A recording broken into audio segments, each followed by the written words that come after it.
있는 분에게 한번 믿음으로 고백하겠습니다. 믿음의 빛 가운데로 걸어갑시다. 잘 오셨습니다. 미국의 바이든 대통령이 오늘 이스라엘을 방문할 것이라고 이스라엘 언론에서 지금 보도를 하고 있더라고요.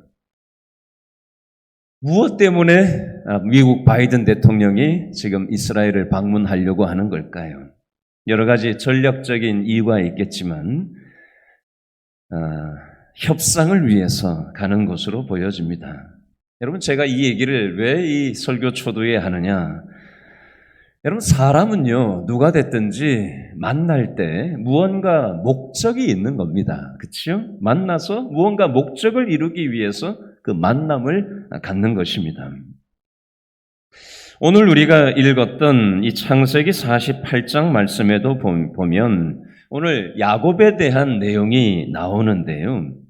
야곱이 세 가지 큰 만남을 가지는 것을 제가 핵심만 새벽이라 자세한 비주얼 고주얼 다 얘기할 수는 없고, 야곱이 세 가지 핵심적인 만남을 제가 살짝 짚으면서 그 만남 속에서 야곱이 무엇을 하고 있는지를 좀 눈여겨보려고 하는 것입니다. 첫 번째, 야곱이 오늘 본문 창세기 48장 15절에 보니까, 자, 동그라미부터 먼저 해놓으세요. 그러면 본문이 살아납니다. 창세기 48장 15절에 보니까 축복이라는 단어가 있는데 동그라미를 해보세요. 축복. 자, 48장 20절에도 보니까 똑같은 말이 나오죠? 축복이라는 표현이 나와요. 동그라미를 해보세요. 자, 일단 요거 표시해놓고 설명을 하겠습니다. 자, 48장 15절 말씀해 보니까 그가는 누구예요? 야곱이 누구를 위해? 요셉을 위해. 요셉은 야곱에게 누구죠? 아들이죠. 야곱의 아들이 요셉인데 아버지 야곱이 요셉을 만나서 무엇을 하고 있다는 거예요? 축복을 하고 있다는 게 핵심입니다. 아셨죠? 아버지가 아들을 만났을 때 축복하면서 살고 있더라는 것입니다. 두 번째, 48장 20절 말씀해 보니까 그날에 그들에게 축복했다라고 되어 있는데 그들은 누굴까요? 바로 위에 있는 16절부터 19절 내용이 복잡하게 쓰여져 있는데 여기서 나오는 그들은 요셉의 두 아들을 얘기하는 겁니다. 그러면 야곱에게 있어서 자기 아들 요셉이 낳은 두 아들은 누가 되는 거죠? 두 손자가 되는 겁니다. 할아버지 야곱이 손주 둘을 만나가지고 20절에 뭘 하고 있다고요? 축복하고 있다는 겁니다. 아들 요셉을 축복하고 손주들을 축복하는 야곱의 모습이 나오고 있고요. 또 하나 47장 7절을 얼른 펴보세요. 한 장만 앞으로 넘겨보세요. 창세기 47장 7절 말씀. 창세기 47장 7절 말씀 둘째 줄에 보니까 야곱이 누구에게? 바로에게. 바로는 누구예요? 이집트의 바로 왕을 얘기하는 겁니다. 이집트의 왕인 바로 왕을 야곱이 만났는데 역시 무엇을 하고 있어요? 축복하고 있습니다. 자, 다시 본문으로 돌아보세요. 정리합니다.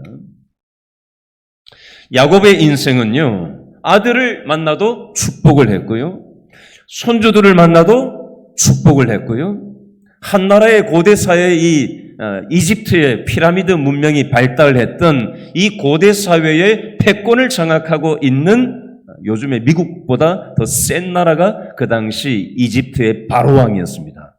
그 바로왕 앞에서도 위축되지 않고 하나님을 믿는 믿음을 가지고 이 엄청난 고대 사회의 왕 바로 앞에서 축복하고 있는 이 야곱의 모습이 나와 있습니다. 자, 이 내용의 이치를 한번 이렇게 정리해 보겠습니다. 저를 한번 따라해 보시죠. 야곱은 만나는 사람들마다 축복하면서 살았다. 제가 이해하기 쉬운 예를 하나 들어볼게요. 어제 우리 교회 성도님 한 분하고 제가 전화 통화를 할 일이 있었어요. 그런데 우리 성도님이 저한테 이런 얘기를 하시더라고요.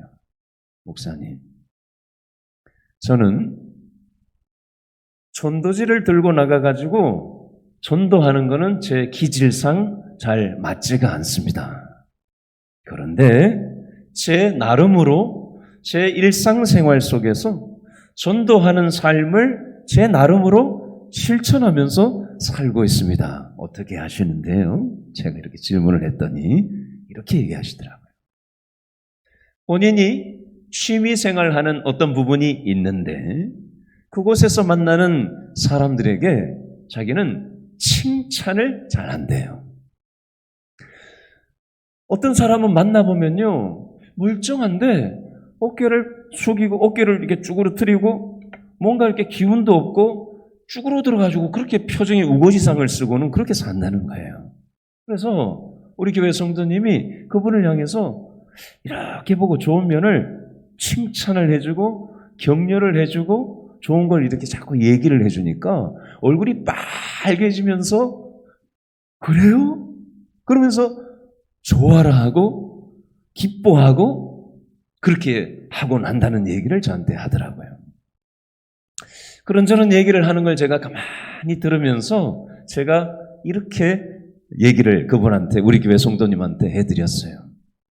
우리 성도님이 하나님의 형상을 잃어버리고 살아가고 있는 그 영혼에게 하나님의 형상대로 일깨워주고 계시네요.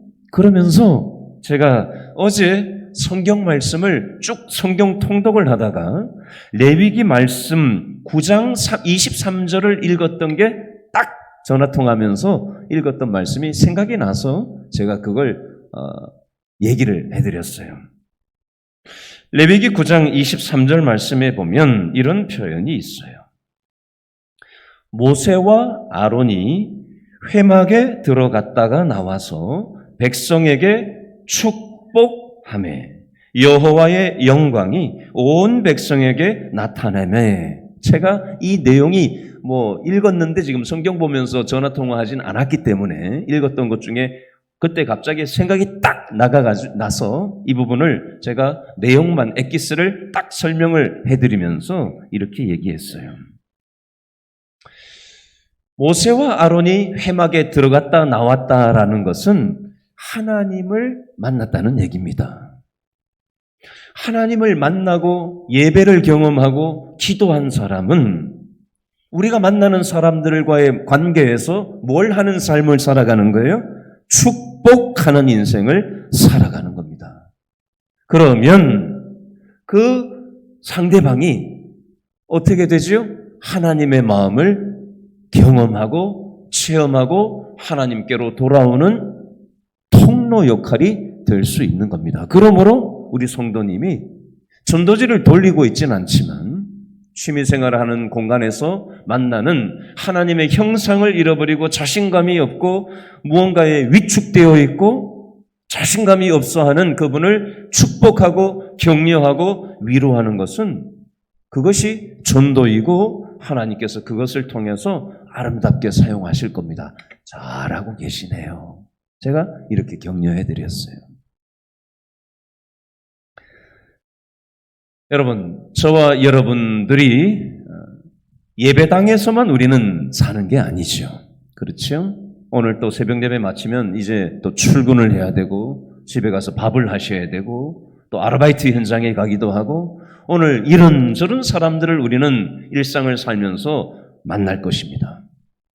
자, 우리가 오늘도 부대낄 그 사람들을 향해서 그 사람들을 저주하고 비판하고 판단하고 살만 나지 않게 만드는 사람들이 아니라 우리는 내가 오늘 만날 사람들을 뭐 하라는 거예요? 축복하면서 살아가도록 우리를 불러주신 거예요. 아멘? 그게 바로 전도입니다. 아셨죠? 이걸 한번 실천해 보세요. 근데 축복하려면 먼저 모세와 아론이 회막에 들어갔다 나왔다는 건 뭘 했다는 거예요? 하나님을 만났다는 겁니다. 오늘 이 새벽에 우리가 무엇 때문에 나왔어요? 하나님을 만나려고 나온 거 아니에요? 모세와 아론이 회막에 들어가서 하나님을 만난 것처럼 저와 여러분은 이 특별 새벽 기도를 통해서 하나님을 만나는 겁니다. 하나님을 만나면 하나님의 생각이 들어오고 하나님의 심정이 들어와요. 그래야 우리가 누군가를 축복할 수 있지. 그렇죠? 하나님을 만나는 경험이 없으면 하나님의 생각이 내 생각에 들어와 있고 하나님 마음이 들어차 있어야 하나님의 심정으로 하나님의 생각으로 누군가를 축복할 수 있지. 이까짓 게 뭐 이렇게 봐버리면 그죠? 네가 나한테 한 게 뭐 있는데 뭐 이렇게 태도를 취해버리면 무슨 축복이 나가겠어요. 그렇죠? 여러분 오늘 이 새벽에 하나님의 생각을 우리가 경험하고 하나님의 마음을 우리가 체험해서 오늘 만나는 사람들을 축복하면서 살아가는 그런 복의 통로가 되실 수 있기를 바랍니다. 아멘. 하나님께서 이걸 원하셔요. 두 번째 이치는요.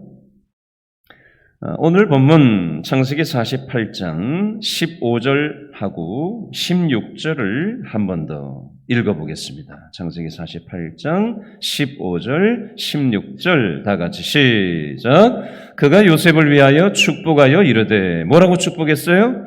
내 조부 아브라함과 아버지 이삭이 섬기던 하나님, 나의 출생으로부터 지금까지 나를 기르신 하나님, 나를 모든 환난에서 건지신 여호와의 사자께서 이 아이들에게 복을 주시오며 이들로 내 이름과 내 조상 아브라함과 이삭의 이름으로 칭하게 하시오며 이들이 세상에서 번식되게 하시기를 원하나이다. 아멘. 야곱에게 있어서 아브라함은 누구예요? 할아버지.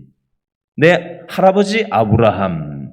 야곱의 아버지가 이삭이죠. 내 아버지 이삭과 함께 하셨던 하나님. 그리고 야곱 내가 태어나면서부터 지금까지 나를 기르시고 내 인생의 모든 환난 속에서 나와 함께 하셨던 하나님이 내 손주들, 내 아들에게도 하나님께서 축복해 주시기를 원한다라고 축복을 하고 있습니다. 자, 추가해서 하나만 더 읽어볼게요. 창세기 47장 9절 한번 펴보세요. 한 장만 앞으로 넘겨보세요. 창세기 47장 9절 말씀 한 번 더 읽어볼까요? 47장 9절 시작. 야곱이 바로에게 아뢰되 내 나그네 길의 세월이 130년이니이다. 내 나이가 얼마 못 되니 우리 조상의 나그네 길의 연조에 미치지 못하나 무슨 세월? 험악한 세월을 보내었나이다 하고 밑줄 그으세요. 험악한 세월 밑줄 쫙 그으시고 9절 첫째 줄에 나그네 길의 세월 밑줄 쫙 그으세요. 나그네 길의 세월, 험악한 세월. 야곱의 나이가 지금 130세가 되었어요. 산전수전 공중전 다 겪으면서 나그네 세월을 야곱이 겪었어요. 험악한 세월을 보냈습니다. 여러분, 야곱이 어떤 험악한 세월을 보냈죠? 어렸을 때 형이 잡아 죽이려고 해서 야반도주 해가지고, 그죠? 그래서 집에서 도망쳐 나와서 엄마가 돌아가셨다는 얘기를 들었는데도 형이 무서워서 엄마 장례식에도 참여하지 못하는 험악한 세월을 야곱은 보냈죠. 외삼촌 라반 집에서 20여 년 동안 얼마나 힘든 세월을 보냈습니까? 거의 종살이 하듯이 20년을 남의 집살이를 했죠. 환도뼈가 부러지는 경험을 했습니다. 딸 디나가 성폭행을 당하는 일도 있었어요. 아들 요셉이 행방불명되어서 수십 년 동안 너무 고통스러운 삶도 보냈습니다. 노년에는 이스라엘에서 이집트로 이민을 가기도 했습니다. 요즘 이민이야 많이 일반화가 됐지만 수천 년 전의 고대 사회에서 다른 나라로 이민을 간다라는 거 이거 쉬운 일이 아니죠. 해본 사람은 무슨 말인지 알 겁니다. 야곱은 험악한 세월을 보냈어요. 여러분, 이 야곱이 험악한 세월을 보냈다라고 이집트 왕 바로에게 자신의 신앙을 간증하고 있는 내용이 되겠습니다. 자신의 아들에게도 신앙 간증을 하고 있고요. 자신의 손주들 앉혀놓고도 신앙의 간증을 하고 있습니다. 자, 적용해 볼까요? 저와 여러분도 우리 10월 29일 날 새생명 축제를 놓고 전도 대상자를 지금 작정을 했어요. 그렇죠? 야곱도 나그네 길이고 험악한 인생을 살았지만 저와 여러분도 우리의 인생길에도 수많은 눈물 나는 사연들이 있지 않았어요? 그렇죠? 내가 책을 쓰면 몇 권을 소설을 쓸 수 있습니다. 내가 세월이 그렇게 살아온 세월이 그렇게 힘들었습니다. 우리 성도들하고 얘기하다 보면 그런 얘기 많이 하세요. 여러분, 믿지 않는 우리 자녀에게 내 인생의 험악한 세월 속에서 나와 함께 하신 하나님을 우리는 뭐 해야 돼요? 간증해야 됩니다. 우리 손자, 손녀들에게 내 험악한 나그네 길에서 나와 함께 하신 하나님을 간증해야 됩니다. 우리의 전도 대상자에게 내 험악한 세월 속에서 나와 함께 하신 하나님을 간증해야 됩니다. 여러분, 야곱도 옛날에 사기 많이 쳤던 사람이에요. 형한테도 사기쳤고요. 욕심을 부렸고요. 욕망덩어리였고요. 수단과 방법을 가리지 않고 자기가 무언가를 얻어 챙기려고 했던 성향이 엄청나게 강했던 인간적인 면모가 아주 강했던 사람이 바로 야곱이었습니다. 그러나 인생의 산전수전을 겪고 나그네 길을 겪고 험악한 세월을 겪는 동안 하나님의 은혜가 아니면 살 수 없다는 것을 야곱이 깨닫게 되었고, 그러고 나니 자기 아들에게도 축복하는 인생, 자기 손주들에게도 축복하고 믿음을 간증하는 인생, 그 엄청난 이집트의 권력자 앞에서도 위축되지 않고 그 엄청난 권력자 앞에서 축복하며 자신의 신앙을 간증하는 인생으로 바뀌고 있더라는 것입니다. 여러분, 저와 여러분도 욕망덩어리 아니에요? 연약함이 많은 존재 아닙니까? 그러나 이런저런 산전수전을 겪으면서 하나님이 은혜 주셔서 우리가 여기까지 왔습니다. 그러므로 하나님이 내게 베풀어 주신 이 은혜를 내 옆에 있는 누군가를 위해서, 그것이 내 자식이든 내 손주들이건 내 직장 동료건 이웃이건 누구건 간에 그 만나는 사람들에게 우리도 축복하며 또 나를 만나주신 하나님을 간증하며 우리가 살아갈 때 우리의 삶의 방향이 질서가 잡히고 축복의 통로로 부족한 우리를 사용하실 줄로 믿고 이 일에 동참하시는 저와 여러분 될 수 있기를 바랍니다. 기도하겠습니다. 첫 번째로 오늘 말씀 붙잡고 기도했으면 좋겠어요. 자, 이 시간 한번 질문해 보시죠. 나는 만나는 사람들을 축복하면서 살아가나 아니면 저주하고 판단하고 미움 가지고 살아가나 한번 생각해 보시면 좋겠어요. 여러분, 누군가를 축복하면서 산다는 것은요, 내 영혼이 천국이 됩니다. 그러나 만나는 사람들마다 미워하고 판단하고 그냥 그렇게 하고 살아봐요. 벌써 내 마음이 지옥이 되는 거예요. 별게 지옥이 아니에요. 여러분, 축복하는 인생 내가 살기를 원합니다. 그러기 위해서 내가 오늘 이 시간에 하나님 만나기를 원합니다. 그리고 내가 만나는 사람들마다 살아나고 얼마나 살만